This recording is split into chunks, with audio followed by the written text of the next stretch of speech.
சூடான டீயோட பட்டர் முறுக்கு சாப்பிட்டா எப்படி இருக்கும்? வாங்க எப்படி செய்யலான்னு பார்க்கலாம். 2 கப் அரிசி மாவு, 1 கப் கடலை மாவு எடுத்துக்கோங்க. அதுக்கப்புறம் கொஞ்சமாக பொட்டுக்கடலையை மிக்சியில் போட்டு நல்லா ஃபைனாக அரைச்சி எடுத்துகிட்டு அது ஒரு 3 டீஸ்பூன் மட்டும் சேர்த்துக்கோங்க.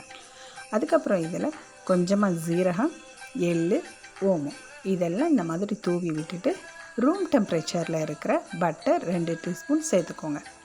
அதுக்கப்புறம் இதில் தேவையான அளவுக்கு உப்பு சேர்த்துட்டு நல்லா கலந்து எடுத்துக்கோங்க. கொஞ்சம் கொஞ்சமாக தண்ணி தெளித்து மாவை நல்லா சாஃப்டாக பிசைஞ்சு எடுத்துக்கோங்க. பிசைஞ்ச மாவை இந்த மாதிரி ஸ்டார் அச்சை எடுத்துக்கோங்க. அதில் ஃபில் பண்ணிவிட்டு எண்ணெயை கொஞ்சம் மிதமான சூட்டில் வச்சுட்டு நல்லா பிழிஞ்சு எடுத்துருங்க.